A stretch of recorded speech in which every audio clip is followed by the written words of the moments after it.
여러분 안녕하십니까? 정관용입니다. 문재인 대통령의 아들 문준용 씨의 취업 특혜 의혹, 지난 대선에서 가장 큰 논란거리 하나였죠.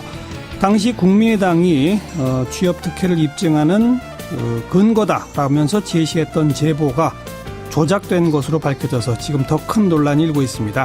잠시 후에 문준용 제보 조작 진상조사단 단장을 맡은 국민의당 김관영 의원 이야기 들어보겠고요. 학교 급식 노동자들이 파업에 나선다고 합니다. 학부모들 걱정도 크다는데 파업에 나서는 전국 교육공무직본부 김영애 경기지부장의 이야기 들어보고요. 7시 5분 시작되는 2부에서는 나물과 채소 이야기를 해보겠습니다. 우리 한국인의 밥상에서 빼놓을 수 없고 또 외국 음식과도 확실히 구별되는 게 나물인데 요즘 점점 식탁에서 밀려나고 있죠. 채소의 인문학이라는 책을 펴낸 호서대학교 정혜경 교수 만나보겠고요. 시사인의 고재열 팀장과 함께하는 키워드로 읽는 세상, 오늘은 올레 이야기 준비하겠습니다. 잠깐 광고 듣고 1부 출발합니다. 국민의당이 어제 지난 대선 당시 문준용 씨 취업 특혜 의혹 관련 제보가 조작된 것으로 밝혀졌다면서 공식 사과했습니다만 파장이 만만치 않습니다. 일단 당에서 이 제보 조작 진상조사단을 만들었다는데요. 단장을 맡은 김관영 의원 연결해 봅니다. 김 의원 안녕하세요. 네, 안녕하세요. 김관영입니다. 우선 당 내부적으로는 이 사실을 처음 어떻게 알게 됐습니까? 네, 아마 이유미 씨, 지금 체포된 이유미 씨가 네. 아마 당 관계자들에게 연락을 한 것 같습니다. 검찰에서 소환 통보를 받고요. 예, 그리고 나서 이제 소환 통보 받은 날이 이제 어제 오후 4시에 소환 통보를 받았기 때문에 그 소환 통보 되기 전에 이제 상담을 좀 해야 되겠다고 생각한 모양입니다. 그래서 아마 상담하는 과정에서 이런 여러 가지 사정이 드러난 것 같습니다. 검찰이 이유미 씨를 소환하게 된 거는 어떤 경고 과정이 있죠?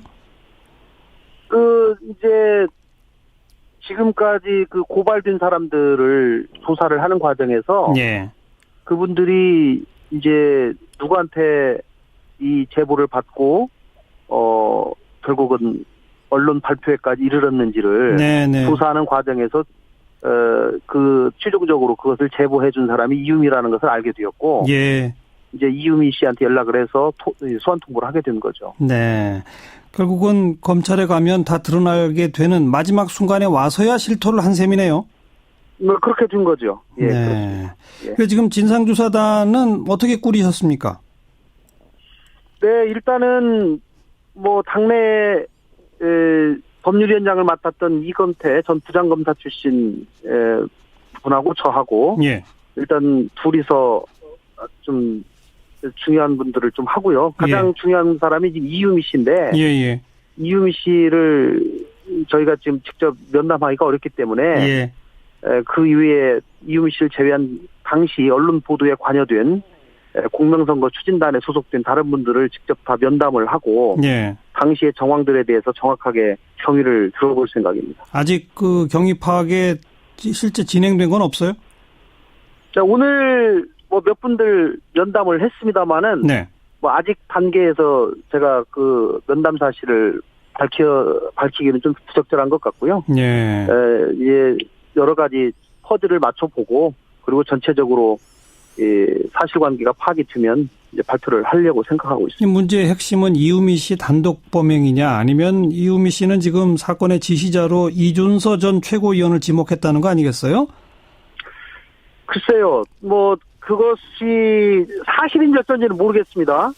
사건의 지시자로 지목을 했는지 아니면 단독 범행이라고 얘기했는지는 모르겠고, 본인이 다만 막판에 출석하기 직전에 언론 기자들에게 이렇게 문자를 보내가지고 당에서 이 지시하고 해놓고 자기를 전혀 보호해주지 않는다 라고 하는 그런 취지로 문자를 보냈다고 하는데요. 이제 그 문자가 어느 정도까지 사실인지 여부조차도 저희들이 조사 범위에 넣고 모든 가능성을 열어놓고 조사를 할 생각입니다. 그러니까 아직 진상조사단에서 새롭게 밝혀낸 사실은 아직 하나도 없는 상태네요.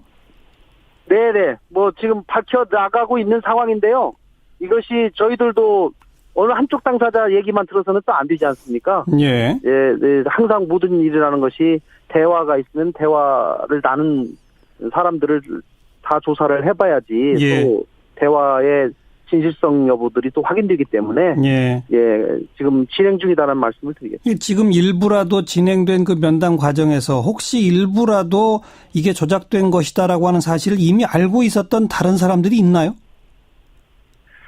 글쎄요, 제가 아직까지는 그것에 대해서 알고 있다 아니다 단정적으로 말씀드릴 수는 없고요. 아니, 그러니까 면담하신 분들 가운데 이건 사실 나는 알고 있었다 이렇게 말한 사람이 한 명이라도 있습니까? 아직까지는 지금은 없습니다. 예. 이제 더 조사해봐야죠. 네. 예. 자, 그리고 오늘 이제 공명선거 추진단장에 예. 당시에 이 언론 보도를 책임지고 맡았던 그 이용주 의원께서 예. 당시에 언론 보도 경위에 대해서 쭉 설명을 했고요. 예. 그리고 최근에 이유미 씨가 검찰 소환 조사 앞두고 이용주 의원하고 상담을 청했던 사실, 또 그 과정에서 지난주 일요일 날 저녁 때 그 이유미 씨하고 만나서 면담하면서 파악한 사실 등등은 아마 언론에 공개를 한 것으로 알고 있습니다. 예. 그래서 저도 당연히 이용주 의원도 또 면담을 해야 되고 예. 당시 어떤 대화들을 정확하게 오갔는지 또 확보한 자료는 뭐가 있는지 등을 지금 조사를 추가로 할 생각입니다. 지금 이미 밝혀진 바로는 육성 녹음 파일, 그다음에 SNS 메시지 주고받은 거, 이걸 전부 다 조작해서 만들어냈다는 거 아닙니까? 네, 그런 것으로 지금 파악되고 있습니다. 그 정도면 상당히 심각한 거 아닌가요? 어떻게 보세요? 아주 악질이고요. 사실은 도저히 있을 수 없는 일입니다. 네. 저도 정치하는 사람이지만 저희가 그런 거를 못하게 하고 그런 거 하는 사람들을 처벌하자고 정치하는 거 아니겠습니까? 예, 그런데 정말 그런 일이 벌어진 것에 대해서 저는 당 전체가 온 국민께 사죄드릴 일이라고 생각을 하고요. 예. 입이 10개라도 할 말이 없습니다. 그래서 저는 어쨌든 조사단장으로서 참 저도 이 독배가 아니길 바라는데요. 지위 고하를 막론하고 예. 철저하게 조사를 하고 특히 꼬리 자르기다라고 하는 그런 의심이 전혀 나오지 않도록 알겠습니다. 철저하게 조사하겠습니다. 이준서 전 최고위원을 영입한 사람이 안철수 전 대선 후보였기 때문에 안철수 전 후보도 조사 대상에 포함됩니까? 저는 개인적으로는 면담해보려고 생각합니다. 알겠습니다. 지금 예. 김동철 원내대표나 박지원 전 위원장 등등이 지금 특검을 거론하는데 지금 국민의당은 그러니까 이건 특검이 수사하는 게 옳다고 보시는 거예요? 이제 그렇게 주장을 두 분이 하셨는데 네. 아까 오후에 의원총회를 했습니다마는 예. 그렇게 또 생각을 다르게 가지고 계신 의원님들도 상당히 계신 것 같습니다. 예. 저 개인적으로는 저희가 과거에 이제 티켓 취업 문제에 대해서 상당한 의혹이 있었던 것은 사실이고요. 그러한 의혹들을 마치 진짜인 것처럼 증거를 일부 조작한 문제거든요. 예, 그렇죠. 그러나 그런 의혹들이 다 정확하게 밝혀지지는 않은 상황이기 때문에 예. 대선 과정에서 그 부분은 반드시 밝혀야 된다라고 야당들이 굉장히 주장하지 않았습니까? 예. 그래서 이제 그 부분하고 이번 증거 조작 이 문제하고 이것이 같이 해야 된다라는 생각이고 당시 특히 이 문제가 대통령님의 아들하고 연결이 돼 있기 때문에 예. 지금 상황에서는 특검이 불가피하게 할 수밖에 없지 않느냐라고 하는 그런 취지인 것 같습니다. 그런데 저는 개인적으로는 지금 시점에서 특검을 언급하면서 그 티켓 취업 그것까지도 같이 조사하자고 하면은 마치 저희가 물타기 하려고 하는 거 아니냐라고 하는 오해를 저는 받을 수도 있다고 생각하기 때문에 그렇죠. 지금은 철저하게 이 건에만 집중하고 진상조사하고 국민께 사죄하고 진상규명하는 것에 주력하는 것이 먼저이다 라고 하는 생각을 가지고 있습니다. 이 조작건에 대해서는 그야말로 특검이라고 하는 게 검찰이 권력 눈치 보고 수사를 제대로 안 할 때 필요한 거 아니겠습니까? 네, 그렇습니다. 그런데 이 건이야말로 권력을 공격한 거에 대한 수사니까 검찰이 훨씬 더 잘하는 거 아닌가요? 또 한편으로는 지나치게 너무 과하게 할 수도 있다라고 생각할 수도 있는 거죠. 예, 권력의 눈치를 보면서 예. 과거 뭐 정권 검찰의 행태를 보면 알겠습니다. 알겠습니다. 네. 그래서 그러니까 요건에만 집중하는 게 옳다고 보시는 김관영 의원께서도 이거는 검찰이 검찰보다는 특검이 수사하는 게 더 좋다라고 보시는 거예요? 아닙니다. 저는 뭐 지금 어차피 검찰이 수사를 시작했기 때문에 예. 이 부분은 검찰이 수사를 해서 매듭 짓는 것이 저는 맞다고 생각합니다. 알겠습니다. 국민의당 내에도 네네. 다양한 목소리가 있군요. 네, 김관영 의원이었습니다. 고맙습니다. 네, 감사합니다. 학교 급식 노동자들이 총파업에 돌입하기로 해서 내일 모레 목요일 금요일 이틀 동안은 전국의 상당수 초중등학교 급식이 중단되기 때문에 빵과 우유로 대신하거나 도시락을 싸와야 하는 그런 상황이랍니다. 자, 급식 노동자들은 왜 파업에 나선 것인지 직접 들어봅니다. 전국교육공무직본부의 김영애 경기지부장, 안녕하세요. 네, 안녕하세요. 네, 딱 이틀만 시한부 파업인 겁니까? 예, 아니고요. 저희는 교육청하고 지금 임금 교섭 중이라 예. 정부의 대책이나 교육청의 어떠한 답변이 없을 때는 2차, 3차의 파업을 준비하고 있습니다. 네, 일단 1차가 이번 주 목금. 네네네. 그 파업에 참여하시게 되는 분들은 총 몇 명 정도입니까? 전국에 걸쳐서 다 합니까? 예, 전국의 학교 비정규직은 급식 노동자들만 있는 것이 아니라 예. 모든 학교에서 일하는 교무, 행정, 과학 그리고 또 스포츠 강사부터 영어야 전문 강사 그리고 교육 복지사들까지 다 있어요. 예. 그 노동자들이 함께 파업을 하는데 전국에서 저희 한 3만 명 정도가 이번 상경 파업을 하려고 합니다. 네. 그 여러 종류의 비정규직이 있다고 하셨습니다만 급식 업무에 종사하는 비정규직은 총 몇 명 정도 됩니까? 저희가 지금 그 급식 조리원들만 전국에 한 4만 7천여 명이 되고 있어요. 예. 예, 그래서 급식 종사자들이 파업이 가장 좀 많고요. 예. 그리고 이 업무에 있어서 특성상 밥이 안 나가다 보니 마치 급식 종사자들만 파업을 하는 것처럼 되어 있고 예. 잠시 학교가 중단이 되는 것은 급식만이 아닙니다. 네. 급식을 담당하고 있는 분들 중에 정규직 분도 있습니까?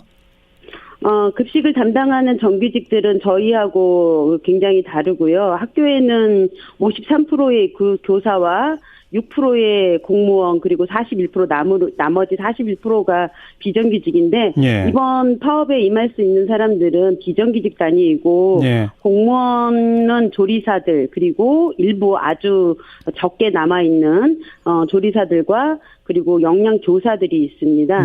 이들은 파업권이 없죠. 그렇죠. 그러니까 그 영양교사는 뭐 별도라 하더라도 같은 조리사 가운데 누구는 정규직이고 누구는 비정규직이고 이런 거죠? 네, 그렇습니다. 거기에 비정규직 비율이 얼마나 돼요? 조리사들 가운데서는? 조리사는 비정규직 조리사는 지금 비율이 굉장히 낮습니다. 10% 미만대 한 6% 정도. 정규직이? 네네. 그리고 그러니까 90% 이상이 비정규직이다 이 말씀이죠? 그렇죠. 네네. 그러면 그 똑같은 조리를 하시는 조리사 가운데 정규직과 비정규직의 임금 차이가 얼마나 납니까? 처음에 입사를 하면요, 정규직하고 비정규직하고 임금 차이는 처음에는 70% 정도로, 근데 비정규직이 70%, 정규직의 70% 정도로 시작을 해요. 예. 그래요. 근데 해가 가면 갈수록 이제 점점 이것들이 심해져서, 나중에는, 40% 정도밖에 안 되는 20년이 되면 40% 정도밖에 안 돼요. 10년이 되면 60%고요. 그러니까 정규직은 임금이 계속 올라가는데 비정규직은 거의 안 올라가는군요.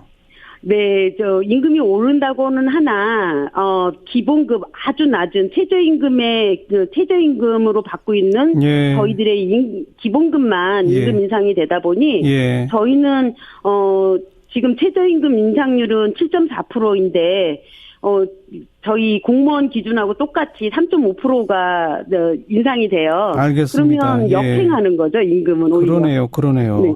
그러니까 이번 파업에 나서시는 이유는 바로 그 임금 격차 좀 줄여달라 이 말씀이신 거죠? 네, 임금 격차에 있어서 공무원하고 저희들이 공무원하고 동일하게 해달라는 거는 아니고요. 네. 공무원하고 또 다른 임금 체계 그리고 교육공무직 법이라는 제도를 만들어서 저희들의 신분에 맞는 저희들이 동일 노동 동일 임금도 더 가져가는 것도 있지만 예. 저희들의 신분을 더 이상 무기한 그 비정규직이 아니라 알겠어요. 좀 제도를 만들어 달라는 이야기입니다. 네, 설명 말씀 들었는데 자, 이번 네. 파업에 대해서 학생들 먹거리, 급식 볼모로 요구를 관철하는 건 너무 무책임한 거 아니냐라는 비판이 있습니다. 여기에 대해서 한 말씀만 짧게 하시면요. 예, 저희는 아이들을 볼모로 하는 파업이 아니라 급식은 교육이라고 해서 교육청들이 이전에 친환경 급식과에서 교육급식이라고 바꿨습니다. 네네. 저도 역시 이전에 뭐 군사정권과 유신정권에서 공부를 하던 사람이라 노동조합이라면 불온한 세력이라고 생각을 했었던 사람이기는 하나 예. 저희가 현장에서 민주시민교육 그리고 노동인권교육이 제대로 이루어지지 않아서 아이들이 우리 특성화 고등학교 졸업한 아이들이 노동 압박을 못 견디고 자살하는 것들이 발생을 했잖아요. 예. 네, 저희는 학교에서 급식 노동자뿐이 아니라 비정규직 노동자들이 파업을 행사하는 거는 예. 교육이라고 생각합니다. 이전에 갖지 못했던 노동 인권 교육, 예. 노동 교육이라고 생각을 하고요. 예. 있게 파업에 임합니다. 예. 그렇군요. 비정규직 노동자들이 파업하는 모습을 학교 학생들이 보고 그 파업으로 인해서 자기들이 어떤 불편을 겪게 되는 걸 경험하는 것 자체가 중요한 교육이다. 네. 알겠습니다. 여기까지 말씀드릴게요. 고맙습니다. 네, 감사합니다. 전국교육공무직본부의 김영애 경기지부장이었습니다. 의제와 전략그룹 더 모아의 윤태곤 정치분석실장 어서 오십시오. 네, 안녕하세요. 국회 정상화 합의문 나왔네요. 그렇습니다. 제가 며칠 전에 한번 말씀드렸잖아요. 대통령이 출발하기 전에 될까 안 될까? 예. 되긴 됐어요. 예. 한 닷새 만인데 어찌됐건 전국 정상화의 모양새를 갖춰가지고 다행입니다. 합의사항이 뭡니까? 이제 요약하자면요. 7월 달에 임시국회 한다. 네. 이 임시국회 한다는 데는 괄호 열고 괄호 닫고 추경을 논의한다라는 게 포함이 되겠죠. 예. 추경이라는 단어는 없었습니다만은. 예. 그리고 지금 정부조직법 처리를 하게 돼 있잖아요. 그렇죠. 정부에서 원하지 않습니까? 거기에 대한 심사는 이제 27일 오늘부터 시작을 시작한다. 하게 됩니다. 예. 그리고 인사청문 제도 개선을 위한 국회 운영위 내에 소위원회 설치 그리고 정개특위, 개헌특위 연장 이런 거고요. 네. 추경 얘기는 일단 합의문 사안에는 없네요. 그렇죠. 근데 아까 제가 말씀드린 대로 7월 임시국회는 7월 4일부터 7월 18일까지로 하며 11일과 18일에 본회의를 열어 안건을 처리한다. 이런 구절이 있어요. 예. 그 안에 이제 숨어 있군요. 숨어 있다고 보아야 되는 거겠죠. 예. 그리고 이제 조국 수석 등에 대해 가지고는 국회가 요청하는 자는 출석한다. 이렇게 돼 있어요. 조국 이런 단어는 없지만은 예. 국회가 요청하는 자에 포함이 될 수 있겠죠. 그러네요. 좀 성급한지 모르겠지만요. 제 생각에는 두 개 다 될 것 같아요. 추경도 심의하고 예. 처리하고 예, 일부 수정해서. 그렇죠. 지금 민주당이 이제 수정 가능성을 좀 대폭 열어놓고 나섰고 일종의 이제 양보가 되는 것이고 네. 또 가뭄 피해가 워낙에 지금 심각하지 않습니까? 맞아요. 충청권에서 이제 추경 요구가 높아지고 있어요. 예. 그런 사안까지 이제 포함시킬 수 있다라는 게 정부 쪽에 아니니까. 네. 조수석은 지금 송영무 국방부 장관 후보자 오늘 음주운전 전력도 드러나는데 그렇죠. 청와대는 본인이 말 안 해줘가 몰랐다는 거거든요. 예. 좀 문제가 있죠. 예.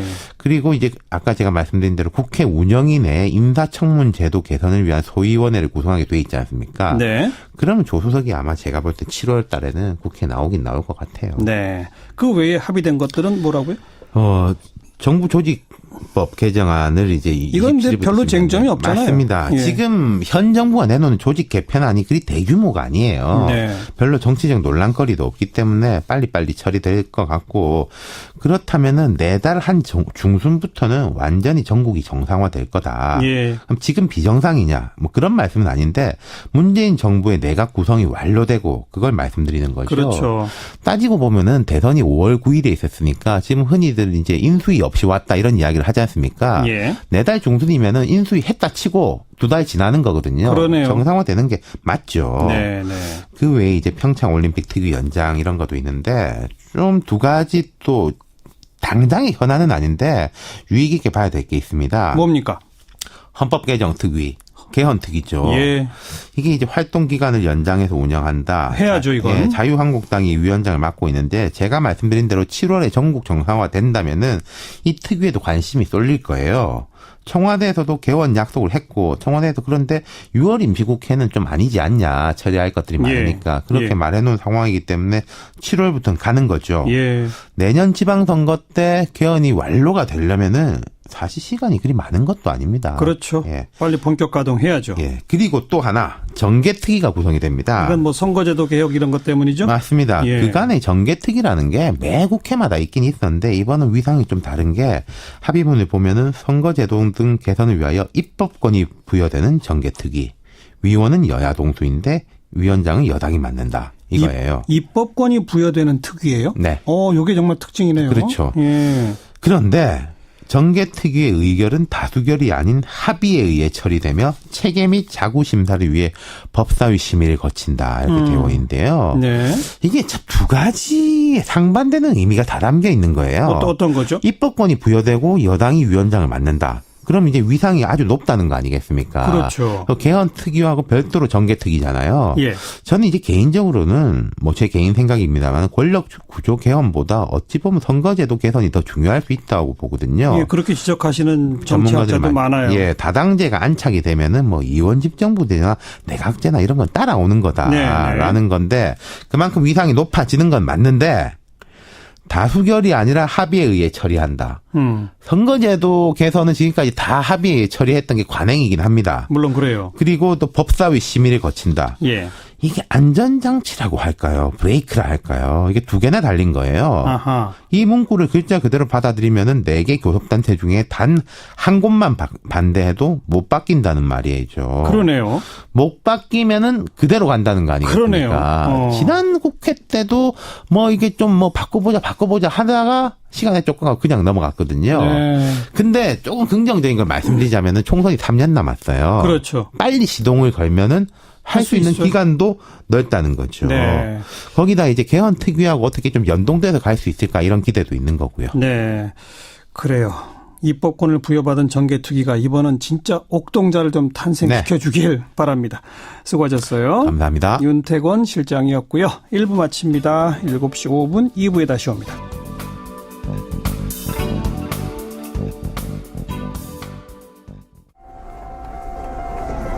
외국인들에게 좋아하는 한식이 뭐냐 이렇게 물어보면 빠지지 않고 나오는 대답의 하나가 비빔밥이죠. 비빔밥에는 각종 야채 또 나물 이런 게 다 들어갑니다.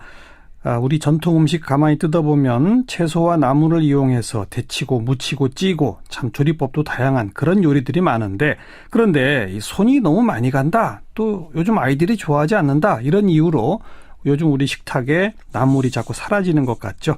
오늘은 그 한국인의 나물밥상 그 인문학적 의미와 가치를 좀 되짚어보기 위해서요. 최근에 채소의 인문학이라고 하는 제목의 책을 펴내신 호서대학교 식품영양학과 정혜경 교수님을 스튜디오에 모셨습니다. 교수님 어서 오십시오. 네, 안녕하세요. 채소의 인문학? 네. 왜 이런 제목을 붙이셨어요? 네, 인문학이 유행이라서 붙였냐고는 하는데 꼭 그런 건 아니고요. 사실 그 인문학이라는 게 뭐 문학, 역사, 철학을 다루는 학문이잖아요.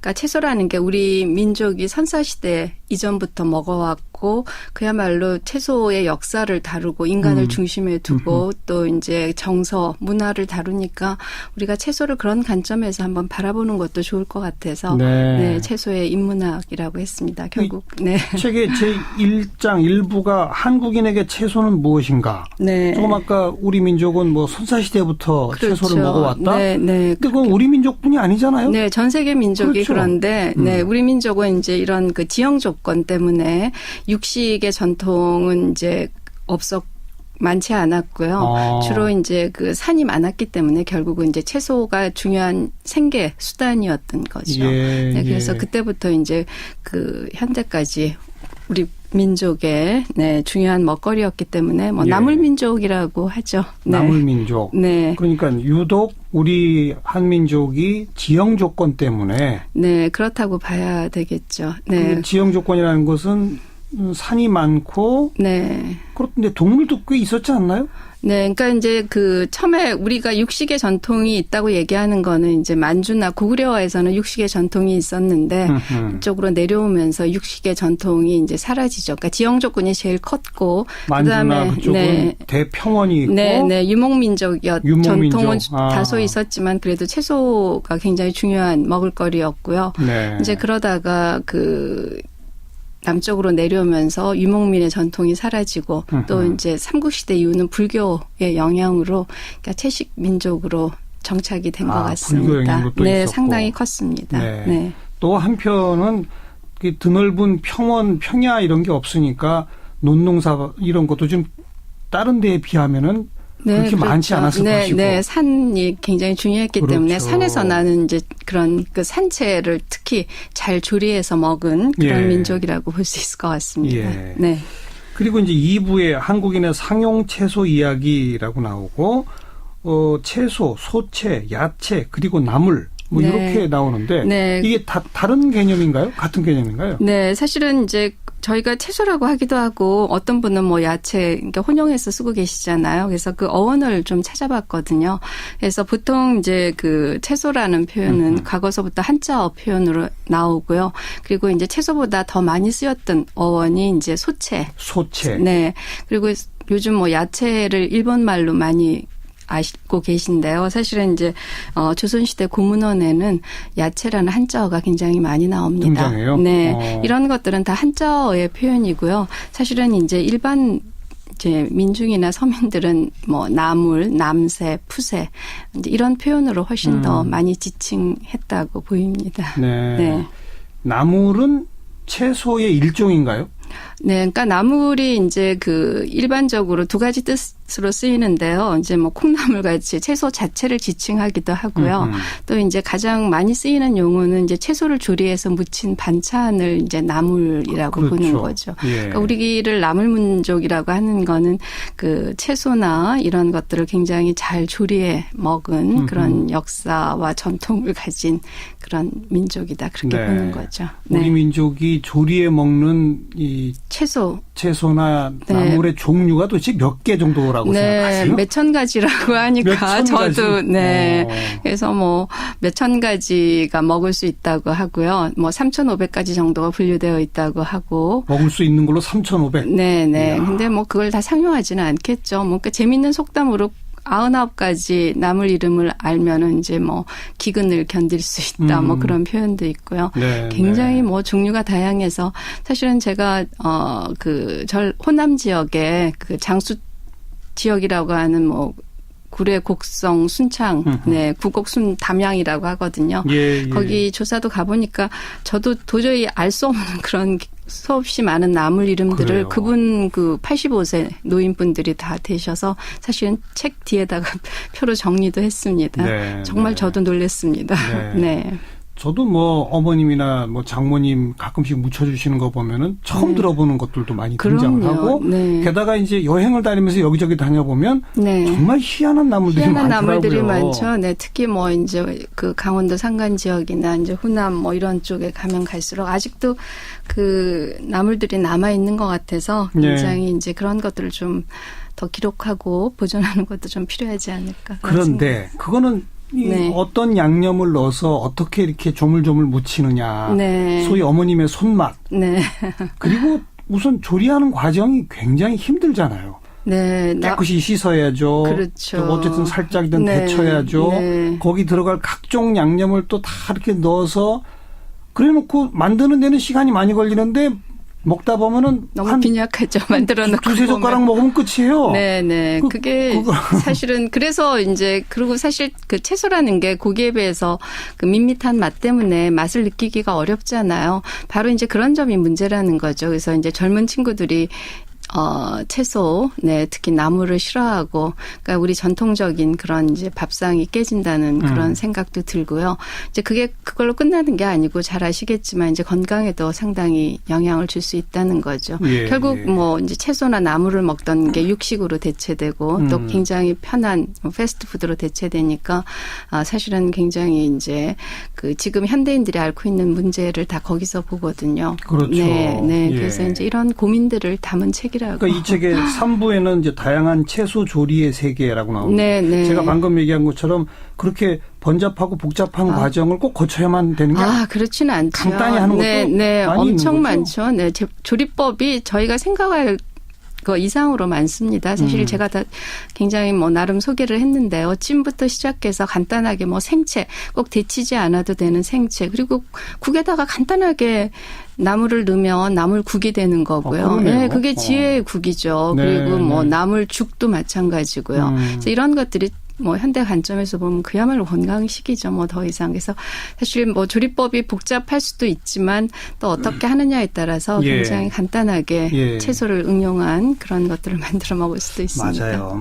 그냥 들에서 산에서 이렇게 몇 개 뚜두둑 뜯어다가 그럼요. 간장만 살짝 뿌려도 그렇죠. 그냥도 되죠. 네, 그냥도 되죠. 요새 오히려 뭐 어떤 채소들은 너무 진한 양념을 하지 않아도 맛있는 것도 있고요. 네, 또 이제 너무 억세거나 그러면은 이제 쓴맛이 강하면은 뭐 삶아서 조금 담궈두면 그 맛이 빠지고 또 뭐 들깨 같은 걸 넣어서 무쳐주면은 그야말로 영양식이 되고요. 네, 그래서 이런 지혜가 사라지는 게 너무 아쉬웠어요, 사실은. 방금 현대인의 질병 말씀하셨는데 이 책에서도 채소로 병을 다스리다. 네. 이런 표현이 있습니다. 네. 사실 우리보다 육식이 훨씬 보편화되어 있는 서양에서도 요즘 채소 많이 먹읍시다. 이런 캠페인이 그럼요. 벌어지고 있죠. 네, 캠페인 정도가 아니고요. 뭐 그날 특히 미국 얘기를 하면 너무 심각해서 미국의 식사 지침이 굉장히 간단해요. 그러니까 굉장히 많은 연구와 돈을 들여서 했지만 그냥 접시의 반을 채소와 과일로 채우자는 거죠. 사실은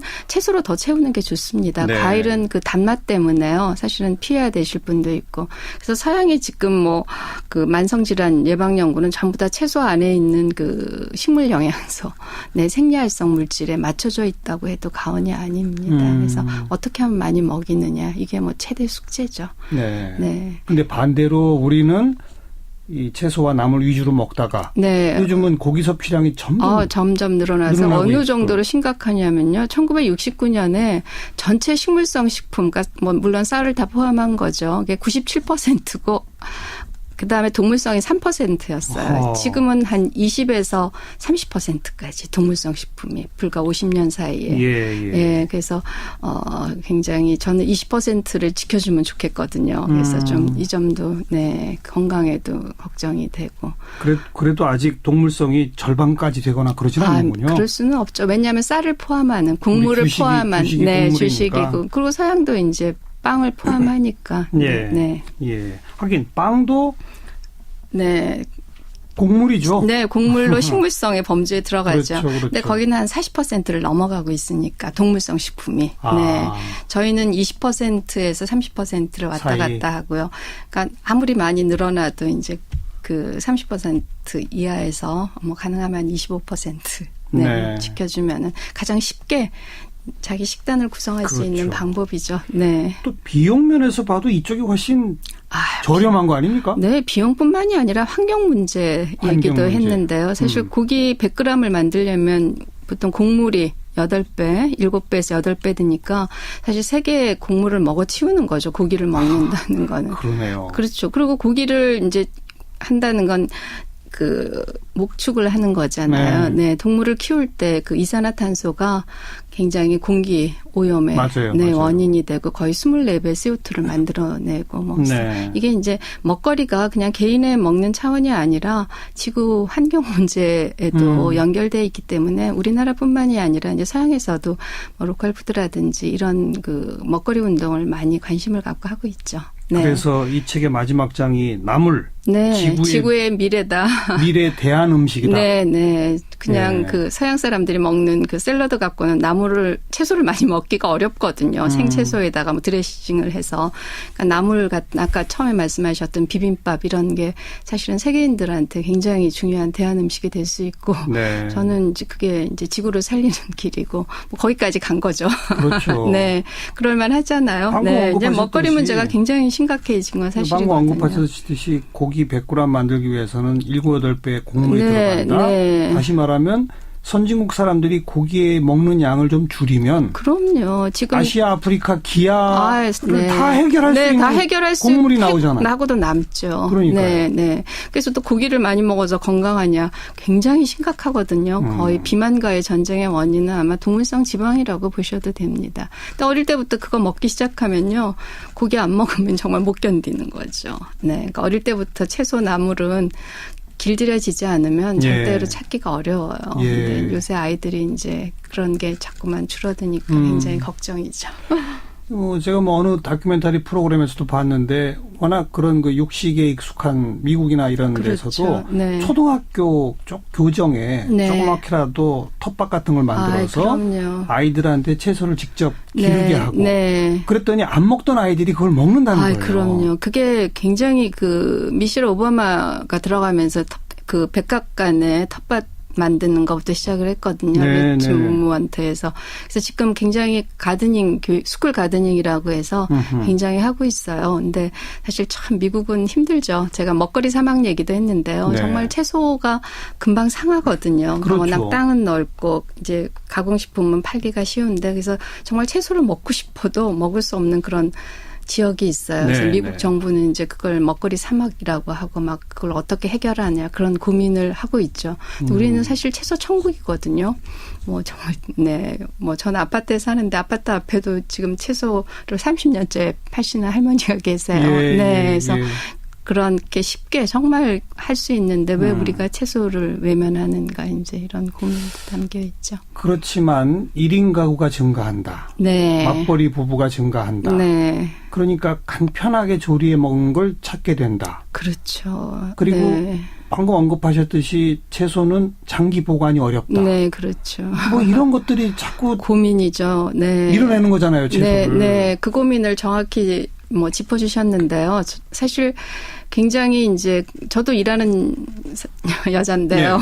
일하는 여자로서 사실 그렇게 복잡한 요리를 하는 거는 다 누구한테나 고통이 되는 거죠. 특히 여성한테. 그래서 굉장히 이제 고민하는 것 중에 하나는 채소 같은 걸 좀 간편하게 먹을 수 있게. 그러니까 이게 이제 채소를 조금 이제 전처리 같은 걸 해주면 뭐 데쳐서 금방 무쳐 먹을 수 있게 삶아서 진공 포장을 잡아둔다든지 최근에 이제 그런 HMR이라고 하죠. 그러니까 1인 홈 밀 리플레이스먼트라고 그래서 간단하게 하는 형태로 채소를 주로 하는 이제 그런 것들이 좀 많이 개발돼야 되는 거죠. 그러니까 패스트푸드나 이제 이런 가공식품하고 다른 개념에서요. 그러니까 신선한 채소를 좀 오래 두고 보관해서 보관할 수 있게 또 이제 조리법을 간단하게 그러니까 이제 데쳐서 이렇게 진공 포장으로 잡아서 금방 먹을 수 있게 이런 것들을 이제 편의점이나 슈퍼 같은 데서 좀 많이 팔게 되면 그래도 아직 근데 그런 게 별로 없죠. 네, 그런 게 없어서 제가 계속 얘기를 하는데 아마 곧 되지 않을까 싶어요. 금방 요새 굉장히 도시락 이런 것들이 많이 나오잖아요. 네, 이런 식으로 아마 그 시장이 생길 수 있고 또 이제 산지, 농업하고 그러니까 농촌하고 상생하는 게 될 수도 있는 거죠. 그렇죠. 네, 우리나라 너무 아직도 산간에 그런 좋은 산채가 많거든요. 맞습니다. 그래서 그런 게 꼭 됐으면 좋겠어요. 네. 그리고 또 한 가지는 요즘 이 TV에서 뭐 쿡방이니 먹방이니 뭐 이런 프로가 많잖아요. 많은데 뭐 제가 그 모든 프로를 다 비교 분석해 본 건 아니지만 그러시겠죠. 대체로 육식 위주로 가는 거 아닌가. 네. 그러니까 이제 맛 위주로 갈 수밖에 없고 그래서 사실 순기능도 있고 저는 역기능도 있다고 보는데요. 굉장한 순기능이 있었죠. 네. 먹방, 쿡방 그런 것 때문에 남자들이 사실 요리에 관심이 없었잖아요. 그래서 요리하는 남자들이 생겨난 것도 굉장히 중요하고 하지만 거기서 이제 조금 한 단계만 더 나가주면 좋겠어요. 그다음에 이제 정말 좀 먹거리, 진정한 먹거리가 뭔가, 이게 뭐 그럴 때 너무 이제 그 강한 양념이라든지 고기 위주보다는 정말 채소의 맛을 들이면 너무 좋거든요. 발효하고. 그런 그렇죠. 쪽으로 조금만 그 개념이 있으면은 상당히 이제 그 치유도 되고 음식이라는 게 요리도 할 수 있고 그런 순기능도 이제 생겨나지 않을까. 처음에 이제 너무나 좀 인기 위주로 자극적인 맛 위주로 쉽게 이제 뭐 순기능이 있다고 생각을 하니까 요리하는 남자들이 너무 많아졌어요. 그리고 음식에 대해서 관심도 많아지고. 좋습니다. 네. 그리고 채소 나물을 많이 먹으면 식량 주권도 지킬 수 있는 거죠. 그렇죠. 수입 농산물 이런 데 의존도를 줄이고. 네, 의존도도 줄이고 이제 아까 말씀드렸지만 사실 우리가 곡물 자급률도 25%밖에 안 돼요. 네, 이제 그런 것들에서도 굉장히 중요하고요. 사실 식량 위기가 올 수 있어요. 우리나라도 1980년대 후반에 약간 왔었거든요. 물론입니다. 네. 이제 그런 문제에서 우리 식량 주권에 한 건 우리 땅에서 나는 우리 채소를 먹어줘야 자꾸 키우고 이게 재배되고 그런 순환이 일어나거든요. 그래서 굉장히 중요하죠. 아니 말씀 들어보니까 이거는 맛도 좋고 건강에도 좋고 우리 식량 주권에도 좋고 지구 환경에도 좋고 그렇죠. 세계적 차원의 빈곤 기아 문제 해결에도 좋고 안 할 이유가 없네요. 네, 근데 이제 그러니까 맛의 문제는 있겠죠. 채소 많이 먹어서 나쁜 게 있나요 혹시? 아니요. 없죠. 근데 이제 한 가지 채소를 또 너무 많이 먹는다든지 이제 그런 거는 안 하시겠죠. 그렇게 무리하게 하시는 분은 안 계실 테니까요. 채소 많이 먹어서 나쁜 건 없습니다. 네. 네. 알겠습니다. 이 방송 들으시는 분들 오늘 저녁부터 더 채소와 나물의 양을 좀 늘려가시기를 바라봅니다. 채소의 인문학이라는 책을 들고 오신 호서대학교 식품영양학과 정혜경 교수, 오늘 고맙습니다. 네, 감사합니다. 오늘의 댓글입니다. 일부에서 국민의당 문준용 제보조작 진상조사단장 김관영 의원 연결했었죠. 국민의당을 질책하는 청취자 여러분들의 댓글이 쏟아졌습니다. 8672번님, 당 고위층에서 몰랐다는 말을 믿고 싶지만 도저히 믿기지가 않으니 어쩝니까? 2406번님, 김관영 의원님, 당에서 특검 운운하는 건 물타기 오해가 아니고 물타기입니다. 또 천국재회님은 특검 주장은 아직도 문준용 취업이 문제가 있다고 보는 어이없는 물타기입니다. 이런 물타기 이야기들 많이 해주셨고요. 8595번님, 누가 누구를 조사하는 겁니까? 이런 의견도 주셨습니다. 5591번님, 의혹과 조작은 차원이 다르죠. 같은 시각으로 본다는 것 자체가 전혀 잘못을 모른다는 거네요. 박성근님, 아직도 반성은커녕 물귀신 작전입니까? 이런 질책 일색의 댓글들이 쏟아졌습니다. 학교 급식 노동자들 파업 문제에 대해서도 댓글 많이 보내주고 계십니다. 이 문제 관련해서는 의견들이 많이 갈리고 있는데요. 2809번님, 누가 봐도 애들이 볼모네요. 이건 아니죠. 애들이 굶습니다. 이런 비판적인 문자들도 있고요. 급식실 근무하시는 우리 어머니들 노동 강도가 얼마나 심한지 한번 체험해보세요. 이미애님의 댓글이었고요. 송용재님은 지지합니다. 노동권의 정상화는 학교에서부터 이루어져야 합니다. 이런 지지하는 목소리들도 아주 높습니다. 오늘의 댓글이었습니다. 네, 오늘의 댓글, 오늘은 지용 PD가 수고해 줬고요. 자, 이번 순서는 주요 뉴스 소리로 들어보는 사운드 오브 뉴스 시간입니다. 김민아 기자, 어서 오세요. 안녕하세요. 첫 번째 들어볼 뉴스요. 모처럼 자유한국당 관련해서 소식이 화제가 되고 있는데 같이 들어보시죠. 여자는 조용히 앉아 있거나 여자는 이쁜 척하는 것이 아니라 저 신발 벗고 뛸 것입니다. 구두 안 신습니다. 머리 필요 없습니다. 화장 필요 없습니다. 새술은 새 부대에 담아야 합니다. 제가 최전선에서 모든 전투에서 여러분과 함께 뛰겠습니다. 누굽니까 도대체? 자유한국당 전당대회 최고위원 후보로 출마한 류여애 수석 부대변인인데요. 아하. 지난 25일에 부산, 울산, 경남 합동연설에서 연설을 하는 그런 소리입니다. 네. 뭐 신발도 벗고요. 그리고 이렇게 소리를 막 지르면서 열정적인 모습을 좀 과시를 했는데 특히 박근혜 전 대통령에 대한 언론의 보도 양상 이런 거를 이제 무죄 삼기도 했습니다.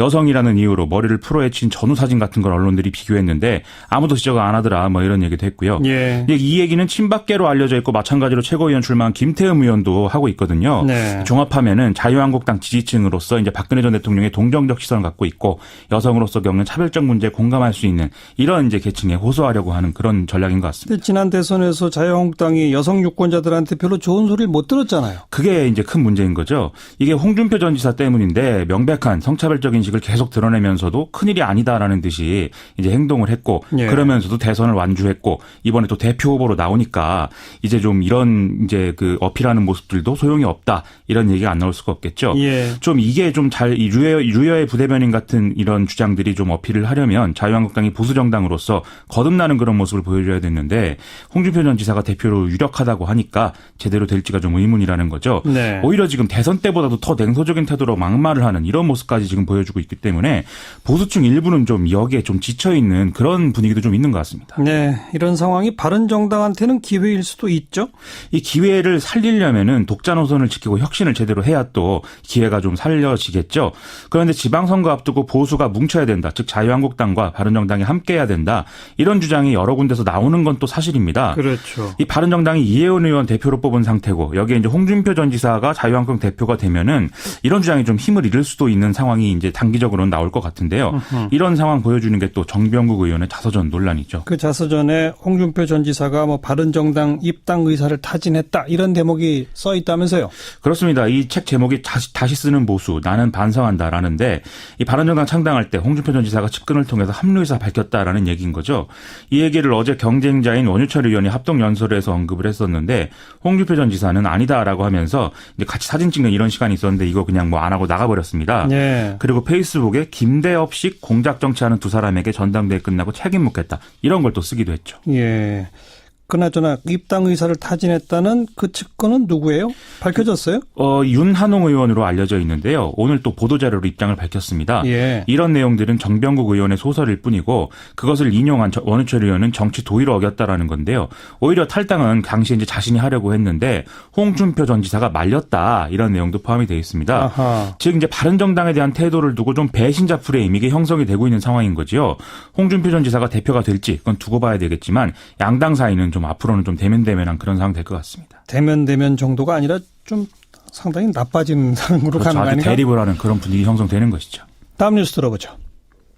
그간의 경험을 토대로 문재인 정부의 개혁 과제인 법무 검찰 개혁을 반드시 실현하여 국민의 신뢰를 회복하는 데 오늘 새로 지명된 박상기 법무부 장관 후보자의 목소리네요. 그렇습니다. 연세대 법학전문대학원 교수였는데 이제 후보자 지명이 됐습니다. 개혁적 성향의 법학자로 알려져 있고요. 경실련에서 활동한 이력도 갖고 있어서 좀 이번 정부에서는 시민단체 출신들이 좀 많이 중용된다 이런 평가가 나오고 있습니다. 예. 지금 얘기는 이제 낭만 안경환 교수가 주장한 법무부의 탈검찰화 이거를 이제 흔들림 없이 추진하겠다 이런 얘기를 쭉 한 것인데요. 지금 두 번 연속 또 변호사 자격증 없는 사람을 지명한 거기 때문에 여기에 대한 대통령의 의지가 아주 강한 상황으로 좀 보입니다. 그런데 안경환 교수에 대해서는 아직도 여러 가지 뒷얘기가 나오고 있네요. 대표적으로 이제 혼인무효 소송 판결문과 관련한 논란인데요. 여당 지지층 일부에서 검찰개혁에 동의하지 않는 거의 검찰이나 사법부의 어떤 세력이 판결문을 야당에 유출한 거 아니냐 이런 의혹을 계속 언급하고 있거든요. 네. 이 관련해서 오늘 또 더불어민주당 김원걸 국민통합위원장이 페이스북을 통해서 이 박상기 후보자에게 안경환 교수의 낙마를 보고 쾌재를 불렀던 자들의 입에서 비명소리가 나오도록 철저한 개혁을 추진해 주기를 바란다. 이렇게 썼거든요. 예. 이게 이제 앞서 설명해드린 이 정서를 대변하는 그런 발언인 것이죠. 그리고 또 자유한국당 일부 의원들 고발한다는 얘기도 있었죠? 그렇습니다. 안경환 후보자 본인이 이제 아들의 학교에서 징계를 받았던 그 문제를 거론하면서 사실을 일부 왜곡한 자유한국당 의원들을 고소하겠다 이런 입장을 밝힌 상태인데요. 이제 억울한 부분이 있으면 당연히 이제 법적 대응을 해서라도 바로 잡는 것이 옳다 뭐 이런 얘기 가능할 것 같습니다. 다만 오늘 뉴스쇼에 이낙연 총리 나와서 안경환 후보자에 대해 재고해보자 이런 요구를 청와대에 건의했었다 이 사실을 또 밝혔거든요. 네. 어쨌든 여권 내에서 부적합 의견이 있었던 것도 사실인 것 같습니다. 다음 뉴스 또 들어보죠. 지금이 우리 경제를 회복시킬 골든타임이라고 말씀드릴 수 있습니다. 이것이 추경을 하루빨리 통과시켜야 하는 절박한 이유입니다. 우리 경제와 민생을 살릴 기회를 놓치지 않도록 국회, 특히 야당이 협조해 오늘 문재인 대통령 국무회의에서 한 발언이네요. 그렇습니다. 취임 이후 첫 국무회의가 열렸는데요.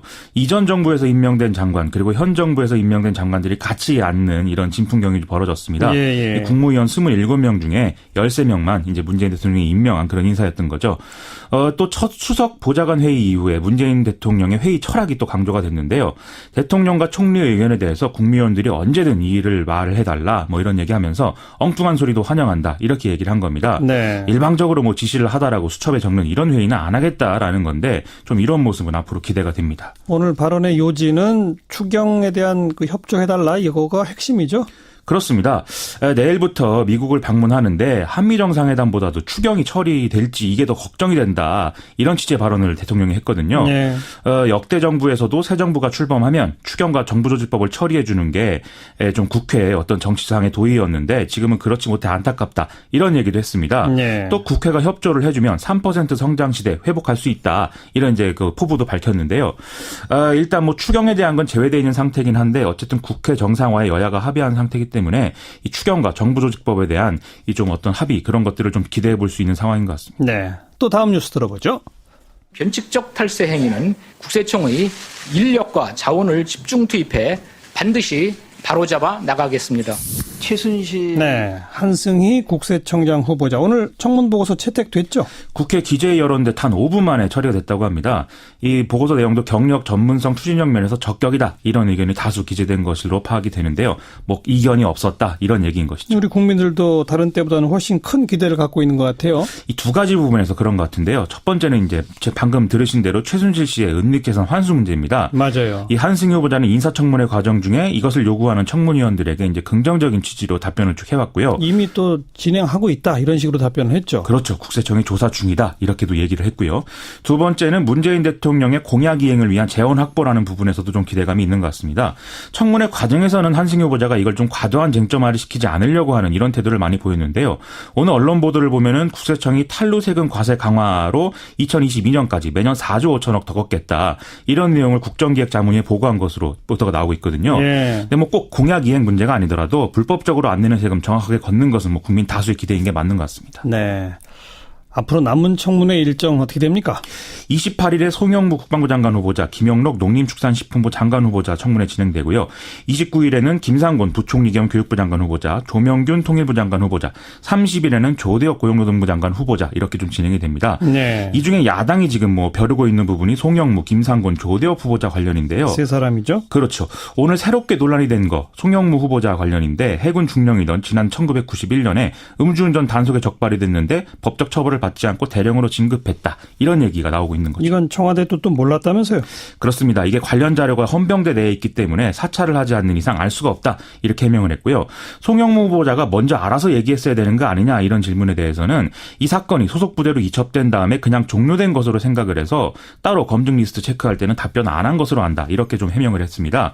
음주운전 문제는 조대혁 후보자도 지금 걸려있기 때문에 참 여러모로 큰일인 상황입니다. 네.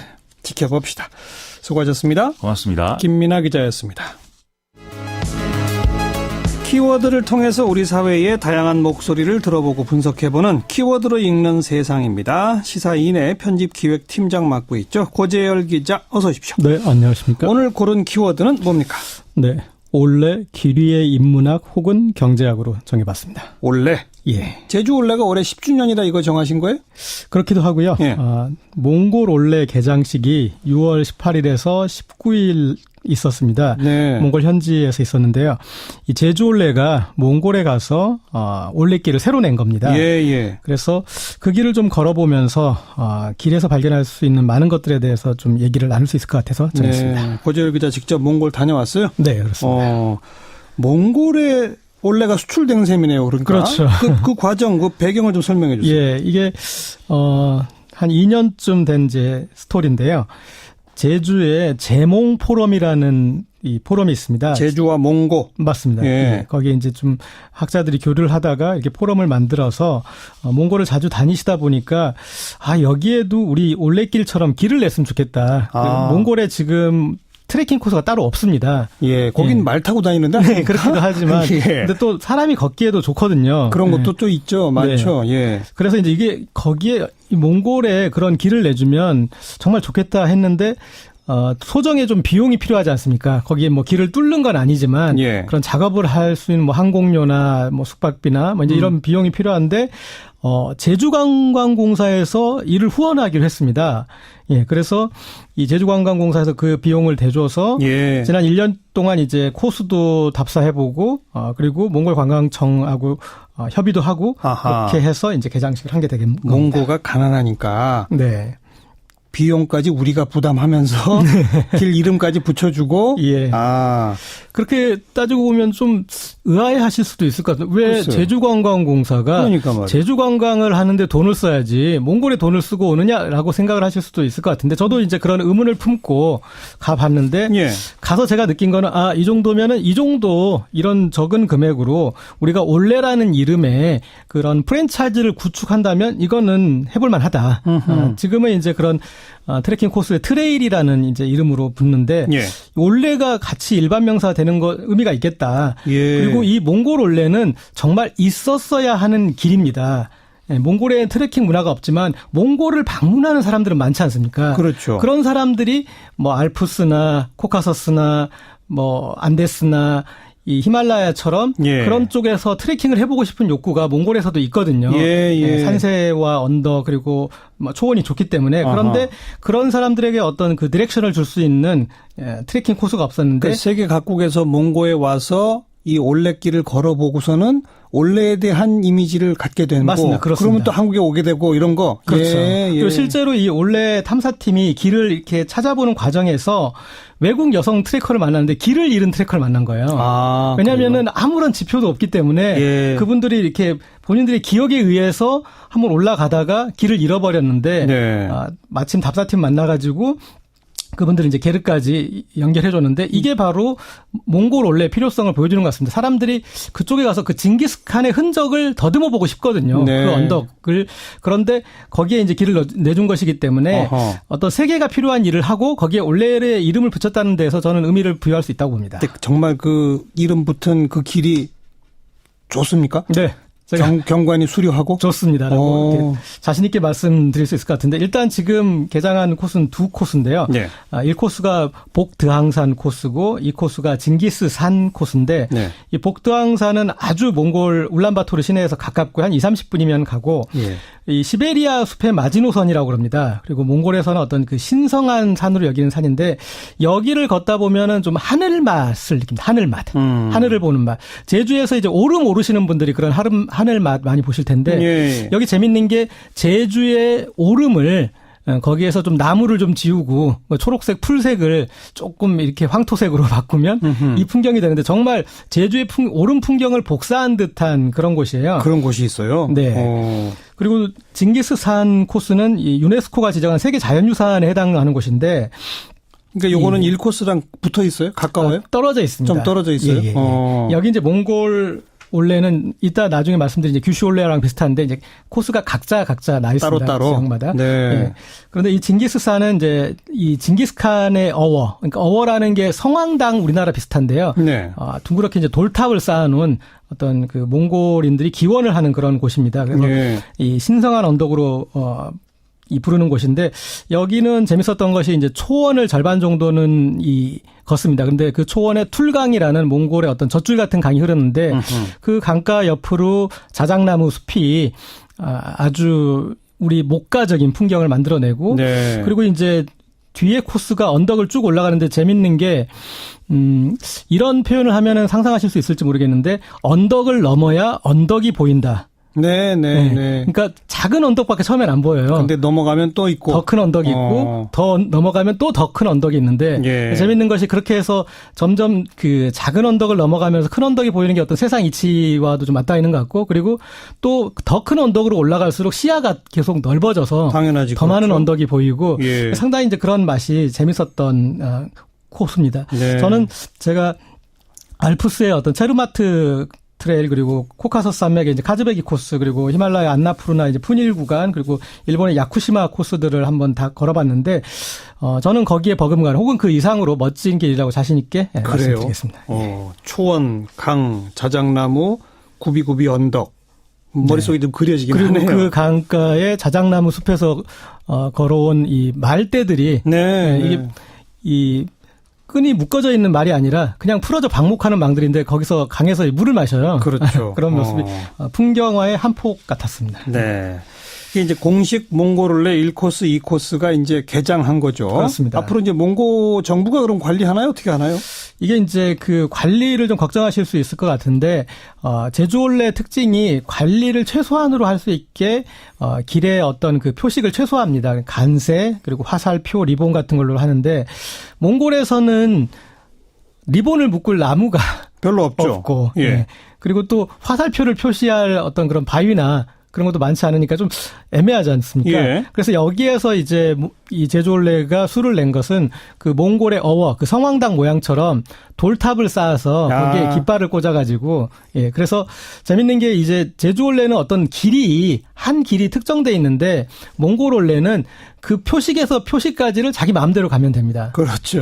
예. 초원은 원래 그냥 가는 게 길이에요. 예. 그렇게 해서 이제 길을 만들면서 가고 그리고 그 돌탑 주변에서는 이 표식이 점점 더 강건해지도록 돌을 한두 개씩 거기 보태가지고 이 걷는 사람들이 함께 이 올레를 가꿀 수 있도록 그러네요. 예, 구조를 해놨고 그리고 이 울란바토르 관광청에서 본인들도 이제 관리를 하고 되도록이면 좀 화장실 같은 이게 이제 몸을 가릴 곳이 없어서 용변을 보기가 여의치 않은데 그런 부분들을 좀 한번 만들어 보려고 하고 그리고 지역 주민들도 좀 도와주기로 했고요.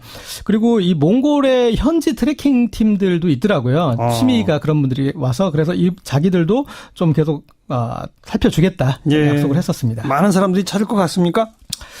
저는 일단은 이제 마중물은 있다. 이렇게 말씀드릴 수 있을 것 같은데, 징기스산 코스가 테렐지 국립공원에 있거든요. 예. 그런데 울란바토르 시내에서 40km밖에 떨어지지 않았습니다. 차로 이제 1시간 남짓이면 가는 곳이고, 몽골에 가는 분들은 반드시 가는 곳입니다. 그렇죠. 예. 그런데 그곳에 절묘하게 길이 나 있기 때문에, 거기를, 걸을 수밖에 없지 않을까. 그리고 몽골에 이렇게 봉사단체들도 많이 가시거든요. 그런 분들이 봉사 끝내고 같이 어떤 그 길을 걷기에도 좋고, 이번에도 몽골의 이 가수 이정 씨와 열린 의사회에서 진료 봉사를 가셨었는데 그래요? 그분들도 거기로 걸으러 오셨더라고요. 그래서 이 한국 관광객이 일단 마중불이 돼서 몽골올레를 안정시키면 몽골을 찾는 다른 세계 여행자들도 걸으면서 이 길이 정착할 수 있을 것이다. 걸어본 사람들은 정말 만족할 수 있는 길이기 때문에 가능할 것 같습니다. 제주올레가 해외에 길 낸 게 이번이 두 번째죠? 그렇습니다. 일본의 규슈의 올레가 있죠? 예.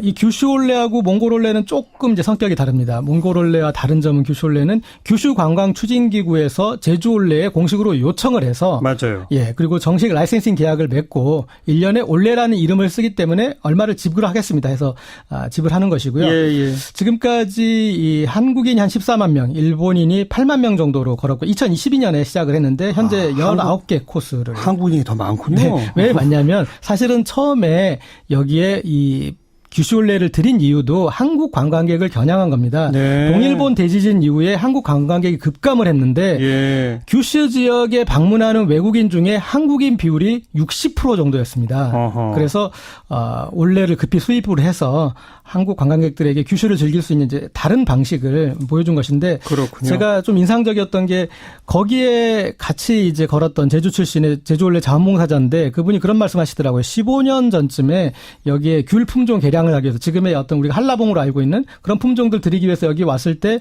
일본 농가에서는 정말 우리가 이 뭐랄까 산업 스파이처럼 취급을 받으면서 왔는데 여기에 우리가 길을 가르치러 이렇게 왔다라는데 감기가 무량하다 이렇게 말씀을 하시더라고요. 네. 그럼 규슈올레 개장할 때도 갔다 오셨었어요?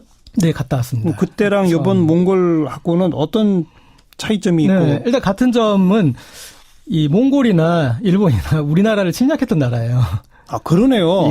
그리고 규슈올레 코스 중에서도 가라츠 코스라고 임진왜란 때 출병을 했던 베이스 캠프가 됐던 곳을 올레 코스가 지나면서 가라츠라는 이제 그 사령부 표기를 한 그 바로 옆에 올레 간세가 있어요. 네. 그걸 보면서 이제 어떤 감개가 무량했고 또 징기스칸 어워 옆에도 몽골올레, 이 제주올레의 어떤 표식이 있는 걸 보면서 이제 그런 이제 감개가 무량했는데 또 다른 점은 아까 말씀드렸듯이 규슈올레는 그쪽에서 요청을 해서 만들었고 몽골올레는 이제 우리가 제안을 해서 만들었는데 뭐 이랬건 저랬건 이 올레가 벌써 이제 3종 세트를 구성하고 있는데 점점 더 확장된다면 우리가 어떤 모르겠어요. 길에 선진국이 있고 후진국이 있는 건 아니겠지만 길을 걷는 문화에서는 상당히 앞서 나갈 수 있을 것 같습니다. 네, 우리가 사실은 길 걷는 그런 관광에 대해서는 좀 후진국이었는데 네. 이걸 갑자기 이렇게 바꿔놓으신 그렇죠. 제가 자신하는데 아시아권에서는 상당히 선진국입니다. 그러니까요. 그리고 우리 나이 많은 이제 그 연령층 많은 분들을 우리가 흔히 행락객으로 분류하는 게 많았어요. 행락객이란 거는 가서 오늘만 놀고 죽자 이제 이런 분위기로 그냥 마시고 먹고 하는 그런 여행의 어떤 풍토가 그게 바뀌었죠. 완전히 바뀌었거든요. 그러니까 그걸 이렇게 급작스럽게 바꿔낸 주인공이 서명숙 이사장이지 않습니까? 그렇습니다. 저희 방송에도 아주 단골로 나오시는데 이번에 국민훈장 동백장도 받았고. 그렇습니다. 고재열 기자 언론계 선배잖아요. 예, 시사저널 사태 전에 시사저널에 함께 근무를 했는데 저는 그 서명숙 선배님을 보면서 길의 위대함을 느끼는 게 언론계 선배 중에 정말 가장 까칠했던 사람을 꼽으라면 저는 서명숙 선배를 꼽겠는데. 그래요? 예, 후배들을 정말 매섭게 쪼았고 지금도 저 내리에 이렇게 기억나는 표현들이 있어요. 뭐요? 예. 머리는 몸 위에 보기 좋으라고 얹어서 다니는 게 아니다. 쓰라고 얹어놓은 거지. 예. 뭐 그리고 뭐 조금만 원고가 늦으면 고요한 동강 쓰냐 이거 해가지고 노벨문학상 낼 거냐. 상당히 이제 그런 성격이 급했던 분인데 네. 산티아고 순례길 걷고 와서 또 올레를 내면서 완전 사람이 바뀌었고요. 그리고 또 한 명 재밌는 분이 있습니다. 서명숙 이사장의 친동생인데 이 서동철 이분이 전국구 조직폭력배였습니다. 뭐 제주를 호령하던 그렇죠. 조폭 두목. 제주 땅벌파의 네. 두목이었는데 이분이 지금은 땅벌에서 꿀벌이 됐습니다. 꿀벌. 길을 걸으면서 아주 순화가 되시고 이제 길의 어떤 그 수다쟁이가 되셨는데 이렇게 친동생 조폭 출신의 친동생이 없었으면 원래 1코스 시작을 못했답니다. 네. 어깨들이 다 와서 길을 닦았대요. 예. 그리고 그분들이 또 이제 공손하게 마을 분들을 이렇게 접대를 해가지고. 예. 그래서, 네. 그렇죠. 그리고 이제 제주 올레는 완전히 세계화 돼 가고 있고. 네. 우리 국내 여행의 패러다임도 바꾸고 있고. 네. 세계화는 지금 규슈, 몽고 말고도 또 뭐 하나 더 그리고 있죠? 다른 이제 세계 우리가 이름을 알고 있는 주요 트레일은 대부분 제주 올레하고 우정의 길을 맺고 있습니다. 예. 그래서 특정 코스를 뭐 스위스의 길, 프랑스의 길 그런 식으로 이렇게 내고 있고요. 그리고 매년 월드 트레일 컨퍼런스를 제주에서 합니다. 그래서 그런 것도 있어요. 네, 세계의 어떤 그런 그 길과 관련된 대부분의 분들이 매년 제주에 모여서 어떤 그런 이 걷기 문화에 대한 그런 이제 컨퍼런스를 하는데 여러 면에서 이제 상당히 우리가 중심 국가로 부각되고 있다라고 볼 수 있을 것 같습니다. 그리고 여행의 패러다임을 바꿨고. 네. 원래 이제 제주올레보다는 사실 지리산 둘레길이 먼저 시작했던 프로젝트입니다. 아, 그랬어요? 네. 그런데 이제 제주올레가 이슈가 되면서 트레일이 이제 대중화되고 뭐 지리산뿐만이 아니라 각 지방자치단체가 트레일 코스를 만들었는데 제주올레가 처음 시작됐을 때는 돈이 안 된다. 왜냐하면 길만 걷고 사람들이 가는데 무슨 돈이 되느냐. 그런 비판도 없지 않았습니다. 그런데 이런 길을 걷는 여행을 하면 느린 여행 그리고 다시 찾는 여행이 되면서 지역 경제가 서서히 천천히 명확하게 살아나면서 그렇죠. 여행의 경제학을 좀 다시 썼다고도 볼 수 있을 것 같습니다. 그렇죠. 제주올레만의 철학이 있다면? 네. 제주올레를 걸으셨던 분들이 이렇게 눈치채셨는지 모르겠는데 제주올레는 나무 데크로 된 길이 거의 없습니다. 거의 없습니다. 있더라도 이미 원래 있던 거고 그런 식으로 길을 내지 않아요. 그러니까 새롭게 멋지게 길을 만들어내는 게 아니라 이미 있던 좋은 길을 찾아내고요. 그리고 또 이렇게 가다 보면은 풍경 좋은 곳만 연결한 길이 아닙니다. 사람 사는 풍경도 보라고 꼭 마을을 이끌어요. 그래서 그렇죠. 마을도 지나고. 근데 마을에 계신 분들이 또 불편할 수도 있지만 이제 자연스럽게 그런 관광객들과 어울려 갈 수 있게 하고 그리고 이 길을 찾는 이제 노하우들이 많이 발전해서 전에 규슈올레 그런 경우가 있었습니다. 규슈올레에서 제주올레가 이런 식으로 아스팔트 길로 가면 하면 안 된다 그러니까 이 길을 못 찾아낸 서명숙 이사장이 길을 하나 찾아낸 게 있어요. 이제 지형 지물을 보면서 이쪽엔 옛날 사람들이 걸었던 길이 있을 것이다 해가지고 이제 그 길을 찾아낸 거죠. 오늘 올해에 대한 이야기 나눠봤는데 꼭 제주뿐이 아니라 아까 언급한 것처럼 국내 전 지자체에 굉장히 많은 길들이 지금 또 만들어져 있거든요. 길을 걷는 여행 문화가 우리 사회도 바꿀 수 있다고 저는 생각을 해봅니다. 네, 그렇습니다. 자, 고재열 기자 수고하셨습니다. 네, 감사합니다. 시사사키 오늘 순서 마치겠습니다. 내일 저녁에 다시 뵙죠. 안녕히 계십시오. 네, 예. 이번 파업에 임할 수 있는 사람들은 비정규직 단위이고 예. 공무원은 조리사들 그리고 일부 아주 적게 남아있는 조리사들과 그리고 영양교사들이 있습니다. 예, 이들은 저 파업권이 없죠. 그렇죠. 그러니까 그 영양교사는 뭐 별도라 하더라도 같은 조리사 가운데 누구는 정규직이고 누구는 비정규직이고 이런 거죠? 네, 그렇습니다. 거기에 비정규직 비율이 얼마나 돼요? 조리사들 가운데서는? 조리사는 비정규직 조리사는 지금 비율이 굉장히 낮습니다. 10% 미만대 한 뭐 6% 정도. 정규직이? 네네. 그리고 그러니까 90% 이상이 비정규직이다 이 말씀이죠? 그렇죠. 네네. 그러면 그 똑같은 조리를 하시는 조리사 가운데 정규직과 비정규직의 임금 차이가 얼마나 납니까?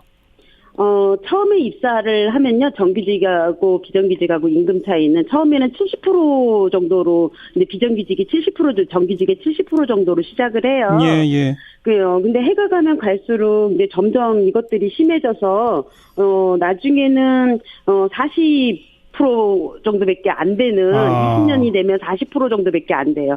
10년이 되면 60%고요. 그러니까 정규직은 임금이 계속 올라가는데 비정규직은 거의 안 올라가는군요. 네, 임금이 오른다고는 하나, 기본급 아주 낮은 최저임금으로 받고 있는 저희들의 기본급만 임금 인상이 되다 보니 저희는 지금 최저임금 인상률은 7.4%인데 저희 공무원 기준하고 똑같이 3.5%가 인상이 돼요. 알겠습니다. 그러면 역행하는 거죠, 임금은 오히려. 그러네요. 네. 그러니까 이번 파업에 나서시는 이유는 바로 그 임금 격차 좀 줄여달라 이 말씀이신 거죠? 네, 임금 격차에 있어서 공무원하고 저희들이 공무원하고 동일하게 해달라는 거는 아니고요. 네. 공무원하고 또 다른 임금 체계 그리고 교육공무직 법이라는 제도를 만들어서 저희들의 신분에 맞는 저희들이 동일 노동 동일 임금도 가져가는 것도 있지만 저희들의 신분을 더 이상 무기한 그 비정규직이 아니라 알겠어요. 좀 제도를 만들어 달라는 이야기입니다. 네, 설명 말씀 들었는데 자 이번 파업에 대해서 학생들 먹거리 급식 볼모로 요구를 관철하는 건 너무 무책임한 거 아니냐라는 비판이 있습니다. 여기에 대해서 한 말씀만 짧게 하시면요. 예, 저희는 아이들을 볼모로 하는 파업이 아니라 급식은 교육이라고 해서 교육청들이 이전에 친환경 급식과에서 교육급식이라고 바꿨습니다. 네네. 저도 역시 이전에 뭐 군사정권과 유신정권에서 공부를 하던 사람이라 노동조합이라면 불온한 세력이라고 생각을 했었던 사람이기는 하나 저희가 현장에서 민주시민교육 그리고 노동인권교육이 제대로 이루어지지 않아서 아이들이 우리 특성화 고등학교 졸업한 아이들이 노동 압박을 못 견디고 자살하는 것들이 발생을 했잖아요. 저희는 학교에서 급식 노동자뿐이 아니라 비정규직 노동자들이 파업을 행사하는 거는 교육이라고 생각합니다. 이전에 갖지 못했던 노동 인권 교육, 노동교육이라고 생각을 하고요. 있게 파업에 임합니다. 그렇군요. 비정규직 노동자들이 파업하는 모습을 학교 학생들이 보고 그 파업으로 인해서 자기들이 어떤 불편을 겪게 되는 걸 경험하는 것 자체가 중요한 교육이다. 네. 알겠습니다. 여기까지 말씀드릴게요. 고맙습니다. 네, 감사합니다. 전국교육공무직본부의 김영애 경기지부장이었습니다. 의제와 전략그룹 더 모아의 윤태곤 정치분석실장 어서 오십시오. 네, 안녕하세요. 국회 정상화 합의문 나왔네요. 그렇습니다. 제가 며칠 전에 한번 말씀드렸잖아요. 대통령이 출발하기 전에 될까 안 될까 되긴 됐어요. 한 닷새 만인데 어찌됐건 전국 정상화의 모양새를 갖춰가지고 다행입니다. 합의사항이 뭡니까? 이제 요약하자면요. 7월 달에 임시국회 한다. 이 임시국회 한다는 데는 괄호 열고 괄호 닫고 추경을 논의한다라는 게 포함이 되겠죠. 추경이라는 단어는 없었습니다만은. 그리고 지금 정부조직법 처리를 하게 돼 있잖아요. 정부에서 원하지 않습니까? 거기에 대한 심사는 이제 27일 오늘부터 시작을 하게 됩니다. 예. 그리고 인사청문 제도 개선을 위한 뭐 국회 운영위 내에 소위원회 설치, 그리고 뭐 정개특위, 개헌특위 연장 이런 거고요. 네. 추경 얘기는 일단 합의문 사안에는 없네요. 그렇죠. 근데 아까 제가 말씀드린 대로 7월 임시국회는 7월 4일부터 7월 18일까지로 하며 11일과 18일에 본회의를 열어 안건을 처리한다. 이런 구절이 있어요. 그 안에 이제 숨어 있군요. 숨어 있다고 보아야 되는 거겠죠. 그리고 이제 조국 수석 등에 대해 가지고는 국회가 요청하는 자는 출석한다. 이렇게 돼 있어요. 조국 이런 단어는 없지만은 국회가 요청하는 자에 포함이 될 수 있겠죠. 그러네요. 좀 성급한지 모르겠지만요. 제 생각에는 두 개 다 될 것 같아요. 추경도 심의하고 처리하고 일부 수정해서. 그렇죠. 지금 민주당이 이제 수정 가능성을 좀 대폭 열어놓고 나섰고 뭐 일종의 이제 양보가 되는 것이고 또 가뭄 피해가 워낙에 지금 심각하지 않습니까? 맞아요. 충청권에서 이제 추경 요구가 높아지고 있어요. 그런 사안까지 이제 포함시킬 수 있다라는 게 정부 쪽에 아니니까. 조수석은 지금 송영무 국방부 장관 후보자 오늘 음주운전 전력도 드러나는데 청와대는 본인이 말 안 해줘서 몰랐다는 거거든요. 좀 문제가 있죠. 그리고 이제 아까 제가 말씀드린 대로 국회 운영위 내에 인사청문 제도 개선을 위한 소위원회를 구성하게 돼 있지 않습니까? 그러면 조수석이 아마 제가 볼 때 7월 달에는 국회에 나오긴 나올 것 같아요. 그 외에 합의된 것들은 뭐라고요? 정부 조직법 개정안을 이제 이건 별로 쟁점이 없잖아요. 맞습니다. 지금 현 정부가 내놓은 조직 개편안이 그리 대규모가 아니에요. 별로 정치적 논란거리도 없기 때문에 빨리빨리 처리될 것 같고 그렇다면은 내달 한 중순부터는 완전히 전국이 정상화될 거다. 그럼 지금 비정상이냐? 뭐 그런 말씀은 아닌데 문재인 정부의 내각 구성이 완료되고 그걸 말씀드리는 거죠. 그렇죠.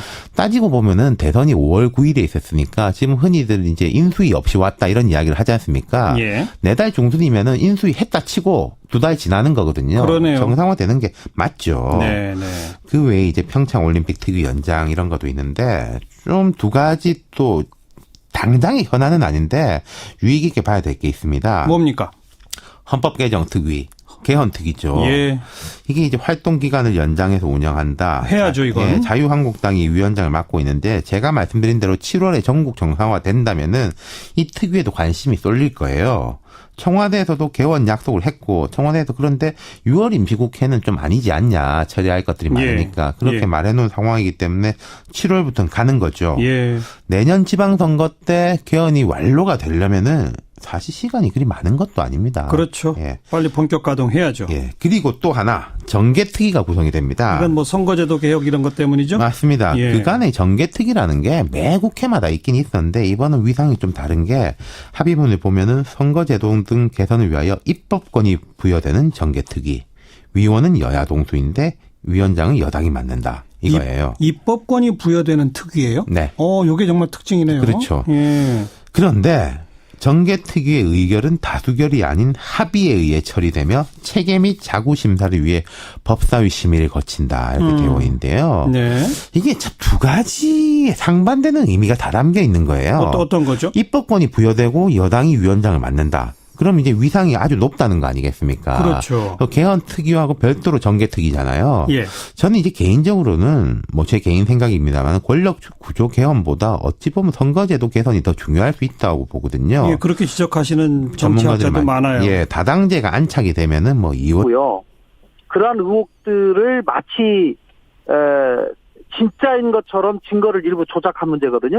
그렇죠. 그러나 그런 의혹들이 다 정확하게 밝혀지지는 않은 상황이기 때문에 대선 과정에서 그 부분은 반드시 밝혀야 된다라고 야당들이 굉장히 주장하지 않았습니까? 그래서 이제 그 부분하고 이번 증거 조작 이 문제하고 이것이 같이 해야 된다라는 생각이고 당시 특히 이 문제가 대통령님의 아들하고 연결이 돼 있기 때문에 지금 상황에서는 특검이 불가피하게 할 수밖에 없지 않느냐라고 하는 그런 취지인 것 같습니다. 그런데 뭐 저는 개인적으로는 지금 시점에서 특검을 언급하면서 그 티켓 취업 그것까지도 같이 조사하자고 하면은 마치 저희가 물타기 하려고 하는 거 아니냐라고 하는 오해를 저는 받을 수도 있다고 생각하기 때문에 그렇죠. 지금은 철저하게 이 건에만 집중하고 진상조사하고 국민께 사죄하고 예. 진상규명하는 것에 주력하는 것이 먼저이다. 예. 라고 하는 생각을 가지고 있습니다. 이 조작건에 대해서는 그야말로 특검이라고 하는 게 검찰이 권력 눈치 보고 수사를 제대로 안 할 때 필요한 거 아니겠습니까? 네, 그렇습니다. 근데 이 건이야말로 권력을 공격한 거에 대한 수사니까 검찰이 훨씬 더 잘하는 거 아닌가요? 또 한편으로는 뭐 지나치게 너무 과하게 할 수도 있다라고 생각할 수도 있는 거죠. 예, 권력의 눈치를 보면서. 예. 과거 뭐 정권 검찰의 행태를 보면. 알겠습니다. 네. 그래서 그러니까 요건에만 집중하는 게 옳다고 보시는 김관영 의원께서도 이거는 검찰이 검찰보다는 특검이 수사하는 게 더 좋다라고 보시는 거예요? 아닙니다. 저는 뭐 지금 어차피 검찰이 수사를 시작했기 때문에 이 부분은 검찰이 수사를 해서 매듭짓는 것이 저는 맞다고 생각합니다. 알겠습니다. 국민의당 내에도 다양한 목소리가 있군요. 네, 김관영 의원이었습니다. 고맙습니다. 네, 감사합니다. 학교 급식 노동자들이 총파업에 돌입하기로 해서 내일 모레 목요일 금요일 이틀 동안은 전국의 상당수 초중등학교 급식이 중단되기 때문에 빵과 우유로 대신하거나 도시락을 싸와야 하는 그런 상황이랍니다. 자, 급식 노동자들은 왜 파업에 나선 것인지 직접 들어봅니다. 전국교육공무직본부의 김영애 경기지부장, 안녕하세요. 네, 안녕하세요. 네, 딱 이틀만 시한부 파업인 겁니까? 예, 아니고요. 저희는 교육청하고 지금 임금교섭 중이라 정부의 대책이나 교육청의 어떠한 답변이 없을 때는 2차, 3차의 파업을 준비하고 있습니다. 네, 일단 1차가 이번 주 목금. 네네네. 그 파업에 참여하시게 되는 분들은 총 몇 명 정도입니까? 전국에 걸쳐서 다 합니까?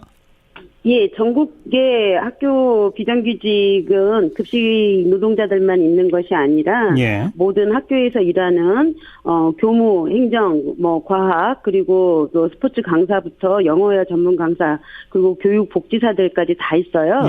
그런 노동자들이 함께 파업을 하는데 전국에서 저희 한 3만 명 정도가 이번 상경 파업을 하려고 합니다. 네. 그 여러 종류의 비정규직이 있다고 하셨습니다만 급식 업무에 종사하는 비정규직은 총 몇 명 정도 됩니까? 저희가 지금 그 급식 조리원들만 전국에 한 4만 7천여 명이 되고 있어요. 예, 그래서 급식 종사자들이 파업이 가장 좀 많고요. 그리고 이 업무에 있어서 특성상 밥이 안 나가다 보니 마치 급식 종사자들만 파업을 하는 것처럼 되어 있고 잠시 학교가 중단이 되는 것은 급식만이 아닙니다. 급식을 담당하고 있는 분들 중에 정규직 분도 있습니까? 급식을 담당하는 정규직들은 저희하고 굉장히 다르고요. 학교에는 53%의 교사와 6%의 공무원 그리고 41% 나머지 41%가 비정규직인데. 여러분 안녕하십니까? 정관용입니다. 문재인 대통령의 아들 문준용 씨의 취업 특혜 의혹 지난 대선에서 가장 큰 논란거리 하나였죠. 당시 국민의당이 취업 특혜를 입증하는 근거다라면서 제시했던 제보가 조작된 것으로 밝혀져서 지금 더 큰 논란이 일고 있습니다. 잠시 후에 문준용 제보 조작 진상조사단 단장을 맡은 국민의당 김관영 의원 이야기 들어보겠고요. 학교 급식 노동자들이 파업에 나선다고 합니다. 학부모들 걱정도 크다는데 파업에 나서는 전국교육공무직본부 김영애 경기지부장의 이야기 들어보고요. 7시 5분 시작되는 2부에서는 나물과 채소 이야기를 해보겠습니다. 우리 한국인의 밥상에서 빼놓을 수 없고 또 외국 음식과도 확실히 구별되는 게 나물인데 요즘 점점 식탁에서 밀려나고 있죠. 채소의 인문학이라는 책을 펴낸 호서대학교 정혜경 교수 만나보겠고요. 시사인의 고재열 팀장과 함께하는 키워드로 읽는 세상, 오늘은 올레 이야기 준비하겠습니다. 잠깐 광고 듣고 1부 출발합니다. 국민의당이 어제 지난 대선 당시 문준용 씨 취업 특혜 의혹 관련 제보가 조작된 것으로 밝혀졌다면서 공식 사과했습니다만 파장이 만만치 않습니다. 일단 당에서 이 제보 조작 진상조사단을 만들었다는데요. 단장을 맡은 김관영 의원 연결해 봅니다. 김 의원 안녕하세요. 네, 안녕하세요. 김관영입니다. 우선 당 내부적으로는 이 사실을 처음 어떻게 알게 됐습니까? 네, 아마 이유미 씨, 지금 체포된 이유미 씨가 네. 아마 당 관계자들에게 연락을 한 것 같습니다. 검찰에서 소환 통보를 받고요. 예, 그리고 나서 이제 소환 통보 받은 날이 이제 어제 오후 4시에 소환 통보를 받았기 때문에 그 소환 통보 되기 전에 이제 상담을 좀 해야 되겠다고 생각한 모양입니다. 그래서 아마 상담하는 과정에서 이런 여러 가지 사정이 드러난 것 같습니다. 검찰이 이유미 씨를 소환하게 된 거는 어떤 경고 과정이 있죠? 이제 지금까지 고발된 사람들을 조사를 하는 과정에서 그분들이 이제 누구한테 이 제보를 받고 결국은 언론 발표회까지 이르렀는지를 조사하는 과정에서 최종적으로 그것을 제보해 준 사람이 이유미라는 것을 알게 되었고 이제 이유미 씨한테 연락을 해서 소환 통보를 하게 된 거죠. 네. 결국은 검찰에 가면 다 드러나게 되는 마지막 순간에 와서야 실토를 한 셈이네요. 그렇게 된 거죠. 네. 그래서 지금 진상조사단은 어떻게 꾸리셨습니까? 네, 일단은 당내 법률위원장을 맡았던 이건태 전 부장검사 출신 분하고 저하고 일단 둘이서 좀 중요한 분들을 좀 하고요. 가장 중요한 사람이 지금 이유미 씨인데 이유미 씨를 저희가 지금 직접 면담하기가 어렵기 때문에 그 이후에 이유미 씨를 제외한 당시 언론 보도에 관여된 공명선거 추진단에 소속된 다른 분들을 직접 다 면담을 하고 당시의 정황들에 대해서 정확하게 경위를 들어볼 생각입니다. 아직 그 경위 파악에 실제 진행된 건 없어요? 자, 오늘 몇 분들 면담을 했습니다마는 아직 단계에서 제가 그 면담 사실을 밝히기는 좀 부적절한 것 같고요. 여러 가지 퍼즐을 맞춰보고 그리고 전체적으로 사실관계가 파악이 되면 이제 발표를 하려고 생각하고 있습니다. 이 문제의 핵심은 이유미 씨 단독 범행이냐 아니면 이유미 씨는 지금 사건의 지시자로 이준서 전 최고위원을 지목했다는 거 아니겠어요? 글쎄요. 그것이 사실인지 어쩐지는 모르겠습니다. 사건의 지시자로 지목을 했는지 아니면 단독 범행이라고 얘기했는지는 모르겠고 본인이 다만 막판에 출석하기 직전에 언론 기자들에게 이렇게 문자를 보내가지고 당에서 이 지시하고 해놓고 자기를 전혀 보호해주지 않는다 라고 하는 그런 취지로 문자를 보냈다고 하는데요. 이제 그 문자가 어느 정도까지 사실인지 여부조차도 저희들이 조사 범위에 넣고 모든 가능성을 열어놓고 조사를 할 생각입니다. 그러니까 아직 진상조사단에서 새롭게 밝혀낸 사실은 아직 하나도 없는 상태네요. 네네. 지금 밝혀나가고 있는 상황인데요. 이것이 저희들도 어느 한쪽 당사자 얘기만 들어서는 또 안 되지 않습니까? 항상 모든 일이라는 것이 대화가 있으면 대화를 나눈 사람들을 다 조사를 해봐야지 또 대화의 진실성 여부들이 또 확인되기 때문에 지금 진행 중이다라는 말씀을 드리겠습니다. 지금 일부라도 진행된 그 면담 과정에서 혹시 일부라도 이게 조작된 것이다라고 하는 사실을 이미 알고 있었던 다른 사람들이 있나요? 글쎄요, 제가 아직까지는 그것에 대해서 알고 있다 아니다 단정적으로 말씀드릴 수는 없고요. 그러니까 면담하신 분들 가운데 이건 사실 나는 알고 있었다 이렇게 말한 사람이 한 명이라도 있습니까? 아직까지는 지금은 없습니다. 이제 더 조사해봐야죠. 자, 그리고 오늘 이제 공명선거 추진단장에 당시에 이 언론 보도를 책임지고 맡았던 그 이용주 의원께서 당시에 언론 보도 경위에 대해서 쭉 설명을 했고요. 그리고 최근에 이유미 씨가 검찰 소환 조사 앞두고 이용주 의원하고 상담을 청했던 사실, 또 그 과정에서 지난주 일요일 날 저녁 때 그 이유미 씨하고 만나서 면담하면서 파악한 사실 등등은 아마 언론에 공개를 한 것으로 알고 있습니다. 그래서 저도 당연히 이용주 의원도 또 면담을 해야 되고 당시 어떤 대화들을 정확하게 오갔는지 또 확보한 자료는 뭐가 있는지 등을 지금 조사를 추가로 할 생각입니다. 지금 이미 밝혀진 바로는 육성 녹음 파일, 그다음에 SNS 메시지 주고받은 거, 이걸 전부 다 조작해서 만들어냈다는 거 아닙니까? 네, 그런 것으로 지금 파악되고 있습니다. 그 정도면 상당히 심각한 거 아닌가요? 어떻게 보세요? 아주 악질이고요. 사실은 도저히 있을 수 없는 일입니다. 네. 뭐 저도 정치하는 사람이지만 저희가 그런 거를 못하게 하고 그런 거 하는 사람들을 처벌하자고 정치하는 거 아니겠습니까? 예, 그런데 정말 그런 일이 벌어진 것에 대해서 저는 뭐 당 전체가 온 국민께 사죄드릴 일이라고 생각을 하고요. 예. 입이 10개라도 할 말이 없습니다. 그래서 저는 어쨌든 조사단장으로서 참 뭐 저도 이게 독배가 아니길 바라는데요. 지위 고하를 막론하고 예. 철저하게 조사를 하고 특히 뭐 꼬리 자르기다라고 하는 그런 의심이 전혀 나오지 않도록 알겠습니다. 철저하게 조사하겠습니다. 이준서 전 최고위원을 영입한 사람이 안철수 전 대선 후보였기 때문에 안철수 전 후보도 조사 대상에 포함됩니까? 저는 개인적으로는 면담해보려고 생각합니다. 알겠습니다. 지금 예. 김동철 원내대표나 박지원 전 위원장 등등이 지금 특검을 거론하는데 지금 국민의당은 그러니까 이건 특검이 수사하는 게 옳다고 보시는 거예요?